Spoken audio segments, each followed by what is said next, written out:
Welcome to VK kitchen. Hi guys. இன்றைக்கி நம்ம ஒரு விடுகதை பார்க்க போகிறோம். என்னன்னு பார்த்திங்கன்னா, யூஸ் பண்ணுறதுக்கு முன்னாடி அதை நம்ம உடச்சிடுவோம். அது என்ன பொருள்னு நான் லாஸ்ட்டில் சொல்கிறேன். இன்றைக்கி நம்ம பார்க்க போகிற ரெசிபி வாழைக்காய் ஃப்ரை. அதுக்கு முதல்ல கட் பண்ணி வச்சுருந்த வாழைக்காவை எடுத்துக்கலாம். அதில் 1/4 டீஸ்பூன் மஞ்சத்தூள் ஆட் பண்ணிக்கலாம்.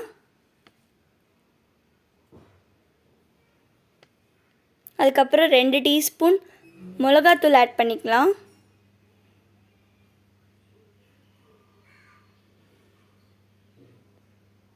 இப்போ தேவையான அளவு உப்பு சேர்த்துக்கலாம். அது நல்லா கலந்து விட்டுக்கலாம். இப்போ ஒரு கடாயில் எண்ணெய் ஊற்றிட்டு அதில் நம்ம கட் பண்ணி வச்சுருந்த வாழைக்காவை அதை சேர்த்து அதை நல்லா ஃப்ரை பண்ணி எடுத்துக்கலாம். அது நல்லா கோல்டு கலரில் மாறினோடனே அது ஒரு பிளேட்டுக்கு ஷிஃப்ட் பண்ணிக்கலாம்.